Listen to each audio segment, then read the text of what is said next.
یہ آپ کو نظر آئے گا کہ یہ پورا کا پورا سیٹ اپ، پورا کا پورا سسٹم،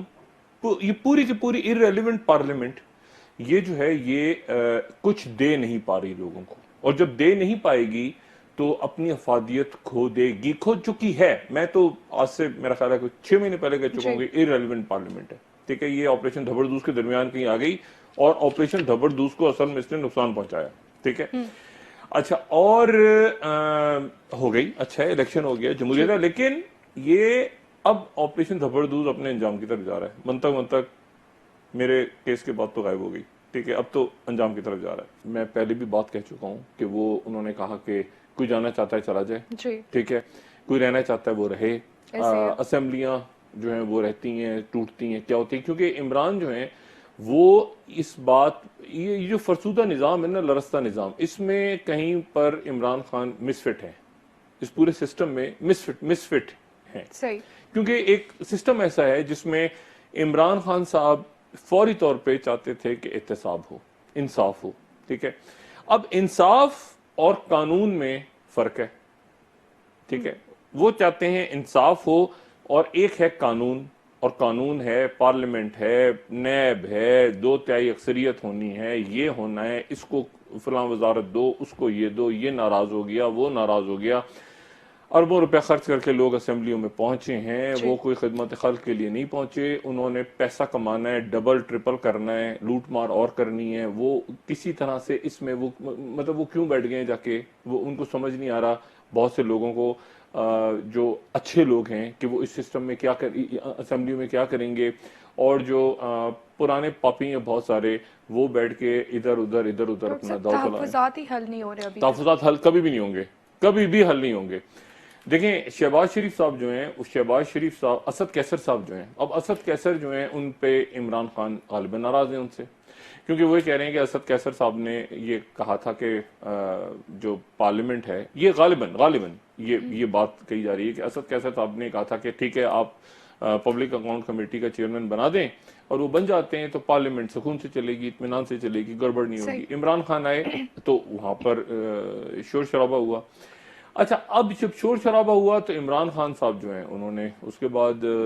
یہ کہا کہ جی یہ تو اس طرح سے بھی نہیں چلے گی، اس طرح سے بھی نہیں چلے گی، تو پھر کیا معاملہ ہوا۔ اچھا، اسد کیسر صاحب جو ہیں وہ اب مسلم لیگ نون کی حمایت میں کھڑی ہو گئی ہے کہ اسد کیسر، اچھا ان کو ہٹانا۔ اب مسئلہ کیا ہے، اب شہباز شریف صاحب کو اگر ہٹانا ہے آپ نے، جو میں نے کل بھی بات کی تھی، اگر عمران خان صاحب نے ہٹانا ہے تو اس کا مطلب یہ ہوا کہ اگر وہ ہٹا دیتے ہیں تو ایک طرح سے اسد کیسر اسپیکر کے خلاف جو ہے آپ سمجھ لیں کہ عدم اعتماد ہوگا عمران خان صاحب کا، اور اگر ہٹانے میں وہ ناکام ہو جاتے ہیں عمران خان صاحب یا شیخ رشید صاحب عدالت میں چلے گئے ہیں۔ اچھا، عدالت اس میں کیوں آئے گی مجھے نہیں پتا، آ بھی سکتی ہے عدالت، لیکن ایک خاص سیاسی مسئلہ ہے۔ تو شیخ رشید صاحب جو ہیں وہ اگر شہباز شریف اپنی جگہ رہتے ہیں تو اس کے بعد ظاہر ہے کہ وہ پھر معاملہ ایک عجیب سا ہے، بہت ہی عجیب سا ہو جائے گا، کیونکہ ہٹانے کے لیے جیسے کل بھی میں نے کہا تھا کہ آپ کو اب ایم کیو ایم اس میں ناراض ہے، ایم کیو ایم جو ہے وہ کہہ رہی ہے کہ حکومت کی اتحادی ہے، لیکن غیر فطری اتحادی ہے، ایک غیر فطری اتحادی ہے، ٹھیک ہے نا۔ ایم کیو ایم ایک غیر، مطلب آپ کو لگے گا نہیں کہ یہ ایم کیو ایم اور پی ٹی آئی کا کوئی فطری اتحاد نہیں ہے، مطلب جس علاقے سے پی ٹی آئی کے لوگوں نے ایم کیو ایم کے لوگوں کو ہرایا ہے الیکشن، وہ آپس میں اتحادی ہیں، یہ کچھ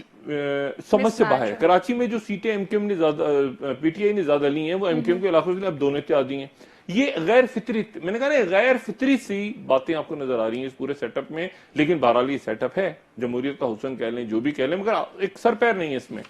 اب مسئلہ یہ ہے کہ ایم کیو ایم کا کیا ایشو ہے، ایم کیو ایم کے مسئلہ یہ ہے کہ ان کو کراچی کے مسائل، ایم کیو ایم کے، چونکہ وزارت داخلہ عمران خان صاحب نے اپنے پاس رکھی ہے، یہ بات میں پہلے کئی دفعہ کہتا رہا ہوں کہ عمران خان صاحب کو ایک مضبوط وزیر داخلہ لانا چاہیے، کیونکہ اس کی وجہ یہ ہے کہ ایم کیو ایم نے اگر اپنے دفاتر کھلوانے ہیں کراچی میں تو کس سے بات کریں گے وہ،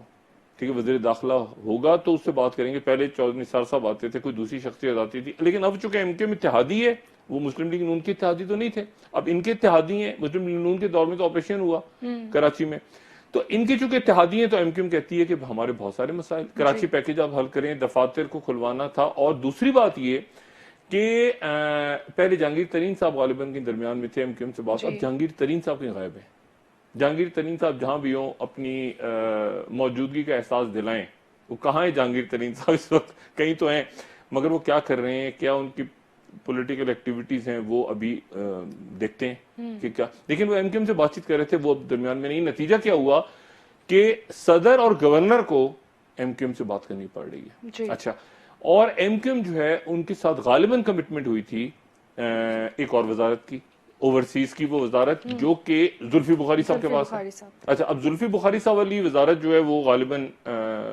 جو ہے وہ ایم کیو ایم کے ساتھ کمٹمنٹ ہوئی تھی اس وقت، یہ ایم کیو ایم کے جو اراکین ہیں ان کا کہنا ہے، اور اس کے تو یہ بہت سارے مسائل ہیں۔ اچھا، اب اس میں اگر ایم کیو ایم اچھا، پھر اختر مینگل صاحب جو ہیں وہ ان کے نواز شریف صاحب سے تعلقات خراب نہیں رہے، اچھے تعلقات رہے ہیں نواز شریف صاحب سے، ان کے زرداری صاحب سے بھی اچھے تعلقات ہیں، اور ان کا بلوچستان کے ایشوز ہیں، بلوچستان کے بہت سارے معاملات ہیں جس کے اوپر وہ ان کے بھی بہت سارے تحفظات ہیں۔ اب اگر مثال کے طور پہ یہ ہٹانے کی بات ہوتی ہے تو شہباز شریف صاحب کو تو اختر مینگل صاحب کو کیا وجوہات کیا ہوں گی، کیوں اختر مینگل صاحب جو ہیں وہ ووٹ ڈالیں گے یا کیا کریں گے مجھے نہیں پتا، لیکن ایم کیو ایم اچھا، یعنی اس حد تک دباؤ ہے کہ آپ اندازہ لگائیں کہ پی ایس سی کے معاملہ جو میں کہہ رہا ہوں نا، سسٹم یہ سے لرزتا ہوا نظام نہیں عمران خان صاحب کے لیے، یہ جو ان کی سوچ ہے اس کے ساتھ مطابقت نہیں رکھتا۔ مطلب ایک علی نواز شاہ غالباً آزاد رکن، ان کو منانے کے لیے عمر ایوب صاحب آزاد رکن ہیں، ان کو ملانے کے لیے ان کے علاقے میں عمر ایوب صاحب اور ایک اور وفاقی وزیر نے جا کے پتہ نہیں کتنا ان کو راضی کرنے کی کوشش کی ہے کہ وہ ووٹ ڈال دیں۔ ایک آدمی ناراض ہوتا ہے، دوسرا خفا خوش ہو جاتا ہے، ایک خوش ہوتا ہے دوسرا ناراض ہو جاتا ہے، یہ ہوتا ہے۔ تو یہ معاملات آگے بڑھ نہیں رہے، ٹھیک ہے، اور یہ اسمبلی روز ہر گزرتے 18 تاریخ کو غالباً اجلاس ہو رہا ہے، اس سے پہلے یہ انہوں نے فیصلہ کرنا ہے کہ کیا یہ جو ہے شہباز شریف صاحب اپنی جگہ پہ رہتے ہیں یا نہیں رہتے۔ اور یہ جو بات ہو رہی ہے این آر او والی، دیکھیں عدالتوں نے اگر میاں نواز شریف صاحب کو اجازت دے دی، فرض کریں کہ وہ طبی بنیادوں پہ ان کو رہا کر دیا، عدالتوں کا فیصلہ ہوگا نا، اور نواز شریف صاحب نے اس کے بعد جو ہے وہ باہر جانے کے لیے ریکویسٹ کی عدالت سے، اور فرض کریں ایک مفروضہ رکھتے ہیں اور عدالت نے ان سے کہا کہ جی آپ جا سکتے ہیں باہر، دیکھیں تو ڈاکٹر عاصم کا بھی معاملہ چل رہا ہے نا، ڈاکٹر عاصم بھی آتے جاتے رہتے ہیں، ٹھیک ہے، لیکن فرق یہاں پہ یہ ہے کہ یہ ان کو سزا ہو چکی ہے، ڈاکٹر عاصم کو سزا نہیں ہوئی ابھی تک۔ اچھا، فرق یہ ہے، یہ بہرحال فرق ہوگا، لیکن عدالتوں پہ ہے نا فیصلہ کہ فرض کریں عدالت کیا کرتی ہے، تو پھر اس صورت میں کیا ہوگا؟